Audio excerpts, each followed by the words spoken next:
여러분들은 무엇이 가장 두렵습니까? 저에게 무엇이 가장 두렵냐고 물어보신다면 저는 하나님이 가장 두렵습니다 라고 대답을 한다면 너무 식상하겠지요.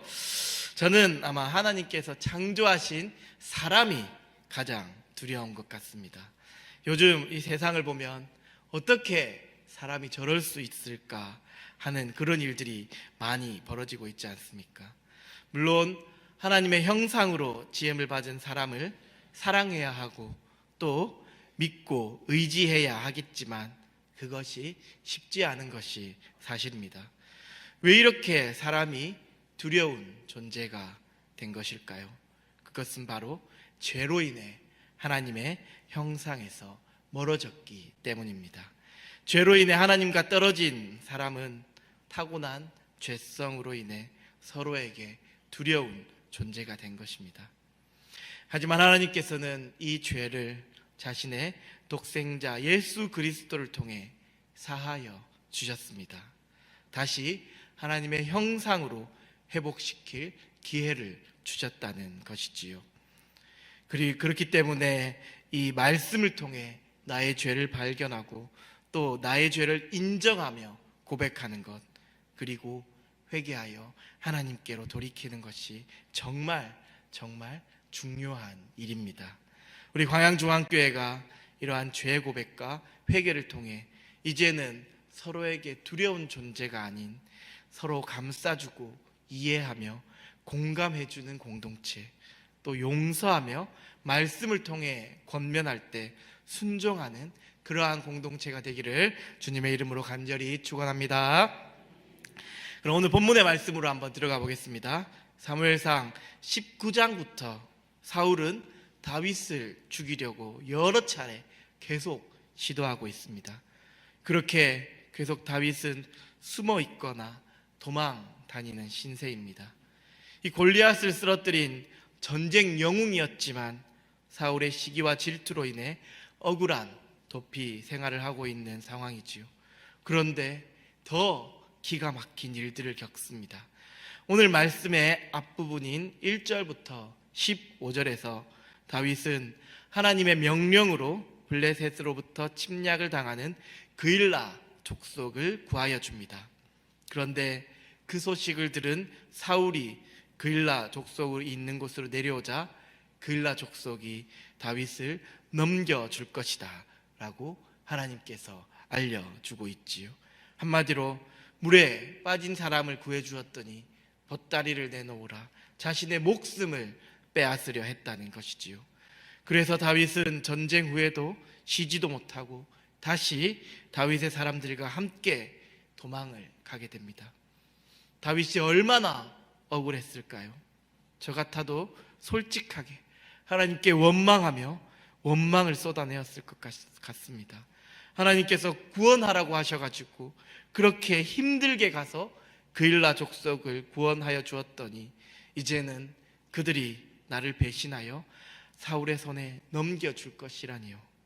하지만 이 사건을 통해 다윗은 사람을 의지하지 말 것, 그리고 전쟁은 하나님의 손에 달려있다는 것을 절실하게 경험하였을 것입니다. 그래서 이후에 그보다 더한 일들을 다 견뎌낼 수 있었던 것이겠지요. 우리도 살아가며 이러한 사건을 경험할 때가 있습니다. 믿었던 사람에게 배신을 당한다거나 하나님께서 시키신 일을 통해 더 큰 고난을 만나게 된다거나 하는 일을 말입니다. 물론 당시에는 너무나 억울하고 원통하고 힘들었을 것입니다.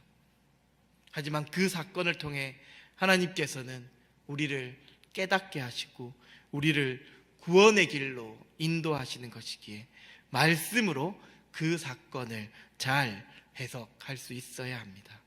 우리 광양중앙교회 성도님들은 어떤 힘든 일이나 사건을 만나더라도 이 하나님께서 주신 그 말씀을 통해 그 사건을 해석하고 하나님께서 나를 얼마나 사랑하셔서 이러한 사건을 통해 나를 돌이키게 하시는지를 깨닫고 감사하는 우리 성도님들이 되기를 주님의 이름으로 간절히 축원합니다.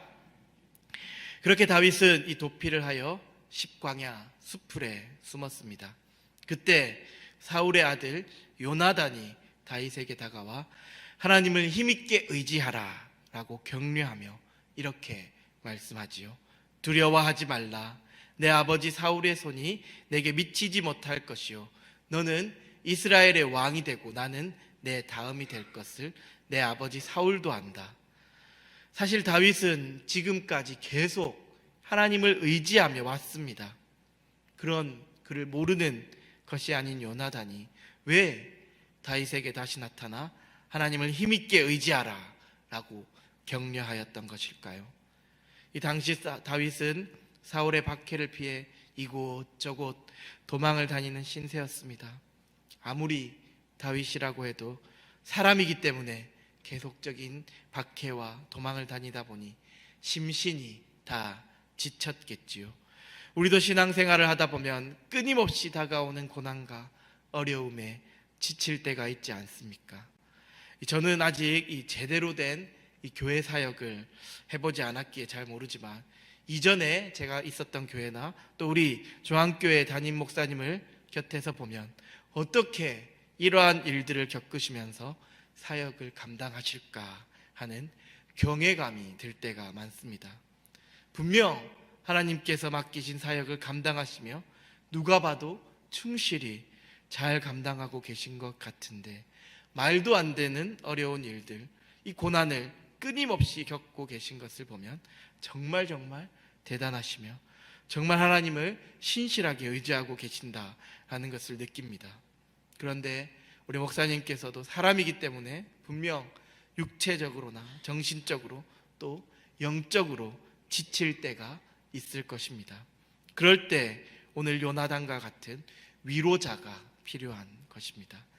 요나단은 처음부터 끝까지 다윗의 신실한 친구였습니다.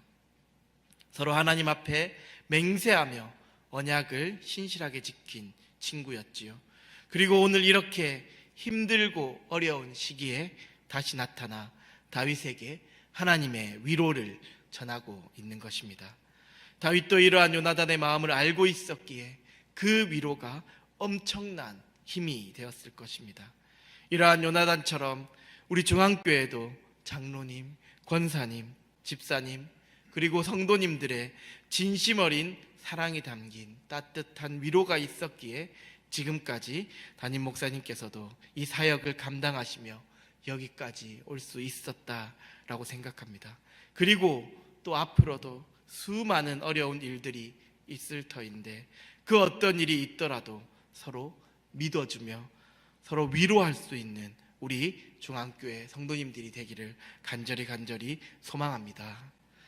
그 위로의 한마디가 한 사람의 사역과 또 한 사람의 인생에 얼마나 큰 힘과 용기가 되는지 오늘 말씀은 알려주고 있습니다. 물론 오늘 요나단의 그 위로를 통해 뭔가 상황이 급반전되거나 달라진 것은 없었습니다. 오히려 십사람들이 다윗을 밀고 하는 더 어려운 일들을 겪지요. 하지만 다윗이 이러한 고난들을 잘 견뎌낼 수 있었던 이유 중에 하나가 바로 이 요나단의 위로와 격려였던 것입니다. 그렇기에 우리는 고난에 빠져 있는 사람, 실패하고 지쳐 있는 사람, 또 슬픔에 잠겨 있는 이들을 위로하고 격려하고 방문하는 일을 소홀히 해서는 안 될 것입니다. 물론 이 교육자들이 더 열심을 내어 이런 분들을 신방해야 할 것입니다만 장로님들, 권사님들, 우리 집사님들 그리고 성도 개인들도 서로 수시로 연락하고 방문하여 위로와 격려에 동참해야 할 것입니다. 이것이 바로 사랑과 위로의 교회 공동체인 것입니다. 물론 우리가 그들의 고난을 해결해 줄 수는 없습니다. 하지만 이러한 사랑과 위로의 말 한마디를 통해 하나님께서 그들을 위로하시고 새 힘을 주실 것입니다. 주변에 힘들고 어려운 사람, 고난에 빠진 사람, 시험에 든 이웃에게 자주 연락하고 방문하여 하나님의 위로와 격려를 전하는 저와 여러분들이 되기를 주님의 이름으로 간절히 축원합니다. 다음으로 오늘 말씀 17절의 하반절, 이 요나단의 말을 통해 요나단과 사울이 어떠한 차이점이 있었는지를 볼 수 있습니다. 요나단은 다윗에게 너는 이스라엘의 왕이 되고 나는 내 다음이 될 것을 내 아버지 사울도 안다 라고 말합니다. 요나단은 자신의 아버지 사울과 다르게 하나님을 절대적으로 경외하였던 사람이었습니다. 그래서 하나님의 뜻을 따르고 순종하였던 자였지요. 그가 스스로 자신의 서열이 다윗의 다음이라고 말한 것이 이를 입증하고 있는 것입니다. 물론 사울도 이 사실을 알고 있었습니다. 하지만 사울은 인정할 수가 없었던 것이지요. 그래서 그렇게 다윗을 죽이려고 온갖 수단과 방법을 가리지 않았던 것입니다. 이것이 바로 하나님을 경외하는 사람과 그렇지 않은 사람의 차이입니다. 말씀을 듣고 하나님의 뜻을 깨달아 실천하는 사람이 바로 진정으로 하나님을 경외하는 사람입니다. 그러나 말씀을 듣고 하나님의 뜻은 깨닫지만 실천하지 못하는 사람은 진정으로 하나님을 경외한다고 말할 수 없겠지요. 이 대표적으로 신약에 나오는 바리새인 서기관들이 그러한 사람들입니다. 그들은 주변 환경 또한 매우 좋았습니다. 예수님께서 그들에게 모세의 자리에 앉았다라고 말씀하실 정도로 그들은 율법에 관해서도 당대 최고의 지식인이었습니다. 하지만 예수님께서는 단 한 번도 그들을 칭찬하지 않으셨고 오히려 그들을 향해 저주를 선포하였습니다. 왜 그러셨을까요? 오늘 말씀의 사울과 같이 하나님을 알고 말씀은 잘 알았지만 그 말씀을 실천하지 않았기 때문입니다. 그렇습니다. 그리스도인이라면 말이 아닌 행위, 신앙 고백만이 아닌 그리스도를 나타내는 생활이 반드시 드러나야 합니다. 하나님을 경외하는 사람은 하나님의 말씀을 살아내고자 노력하는 사람입니다. 말만 번지르르하게 잘하고 도무지 행함이 없는 사람은 하나님 보시기에도 그리고 세상 사람들이 보기에도 형편없는 사람이지요.